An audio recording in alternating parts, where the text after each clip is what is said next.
Guys, tingnan nyo guys, hindi yan spaltado, pero makinis pong pagkagawa niyan, pagkagawa ng kalsada na ito. Kasi yung sa yan banda dyan, sa right side na yan, kaya kinakonstruct ko lang, ginagawa pala pong ginagawang kalsada yan, Pero dito naman yung temporary road, makinis siya, tingnan nyo. Hindi man lang malug-alog yung truck ko para magkaroon siya ng lubak. Kinis,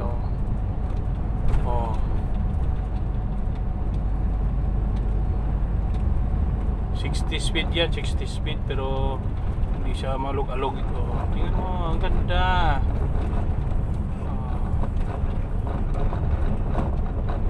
Ang ganda na pagka-grader, tapos pinison. Tapos bawat umaga dinidilig lang nila para hindi lang malikabok. Under construction, papasok ng galing ako sa loob ng poultry farm, nag-deliver ng tubig.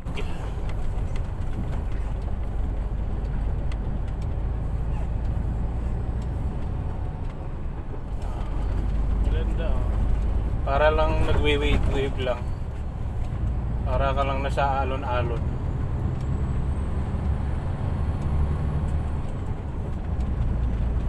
Halo niya pa yung spaltado tulad sa Pinas. Maganda pang kalsada, bubutas-butasan na para magkaroon ng panibagong project. Alright, ayos.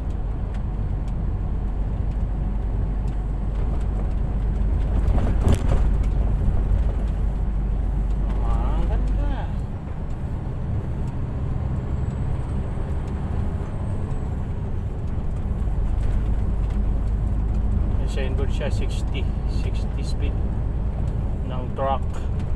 Yung mga light vehicles naman is 80 speeds. Diba? Ang ganda.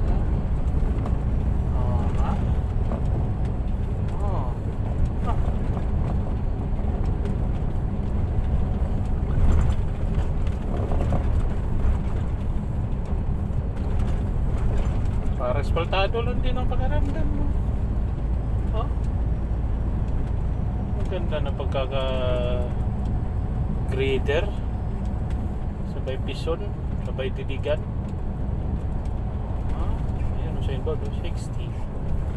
Malayo pa po to, mga simula po doon sa loob, sa kung saan ang site na pinanggalingan ko, na pinagdeliveran ko ng tubig, is nasa almost 28 kilometers. So almost 30 minutes din papunta dito sa labasan ng highway.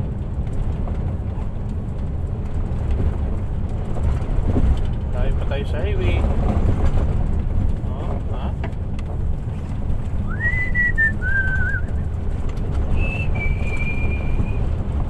Ang ganda.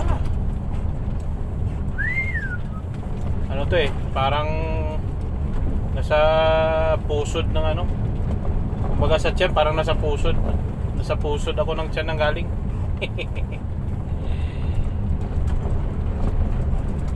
Galing sa gitna ng disyerto, walang signal doon sa walang signal doon sa loob. Ang gamit nila po doon ay pocket wifi ba tawag doon? Yung doon mo i-insert yung SIM card mo.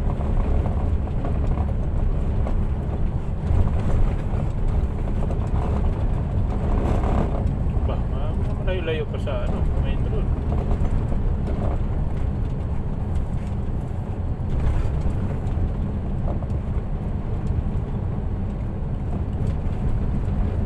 Ganda nakapatong lang yung cellphone ko na yan.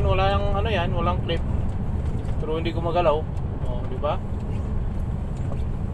Nakapatong lang yung cellphone ko na yan, pero hindi ko magalaw. Ang ganda na pagkakinis ng kalsada.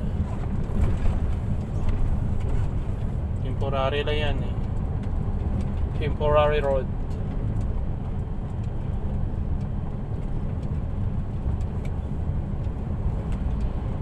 Yan ang nagdidilig.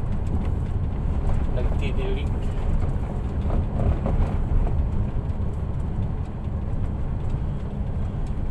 Isipin mo ang haba niyan. Sariling paggawa ng kumpanya yung ano, kalsada. Ayan oh. Under construction pa yung ano. Yan ang ano, yung pinaka main road talaga na ginagawa. Ayan oh. Yan ang main road na kalsada na ginagawa. Iispaltuhin pa yan. Sariling project ng company.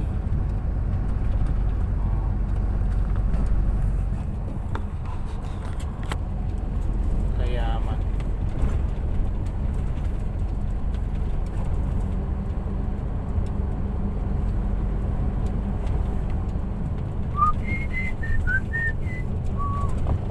Wak wak. Ay may ibon na wak oh.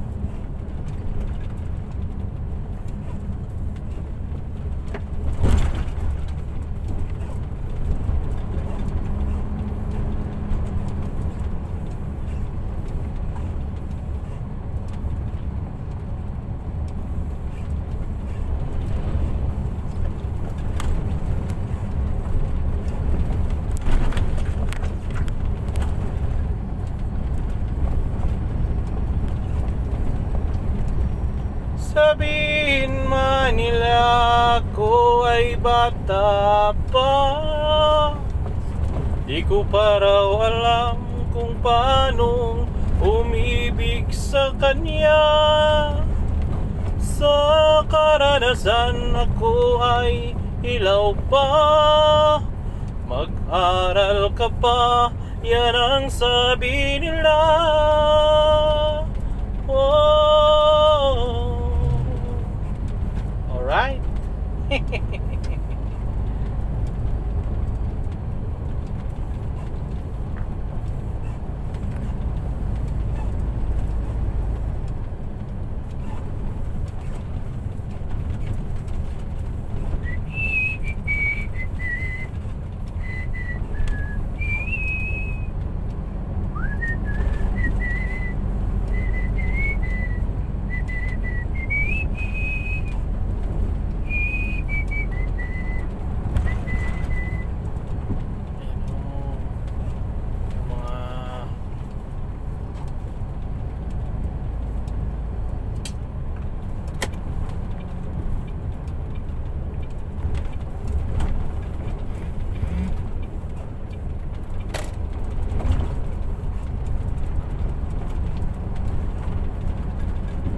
Road safety.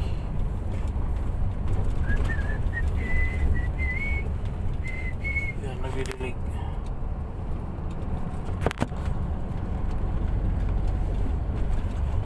You are my first romance.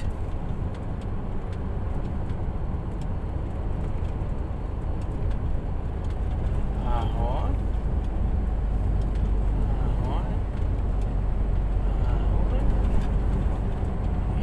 Malapit na sa main road. Mag-aral ka pa, yan ang sabi nila. Oh.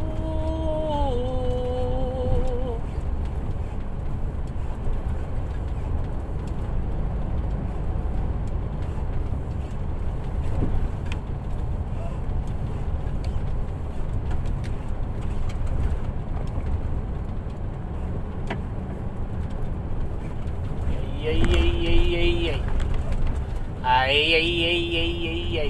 Ayan o, yung nagdidilig na susundan natin.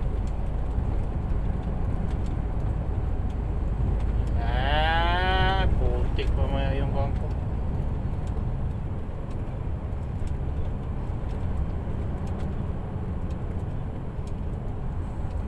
Ayan siya, nagdidilig siya o.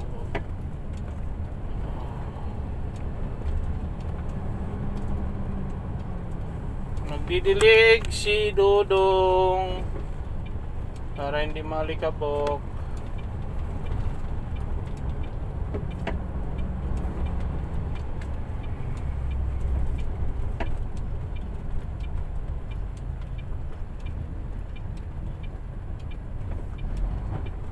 tumabi siya dahil pinapauna tayo.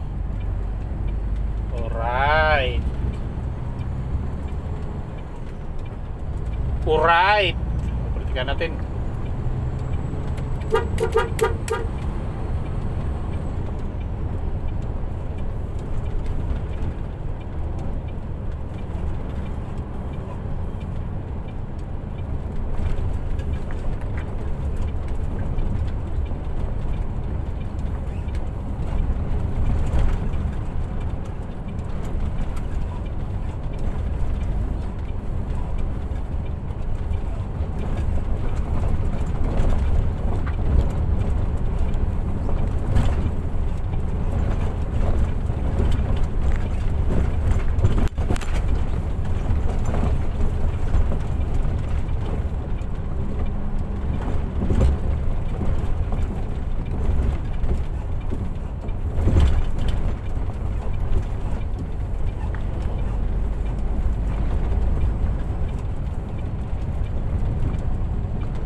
Manila.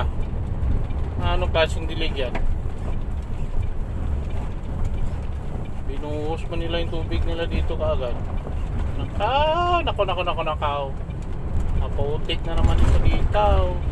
Siya. Pastilan.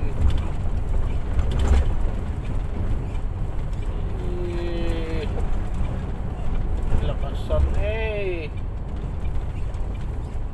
Tandaan na tayo para hindi tumalsik sa yung tubig. Pagpag.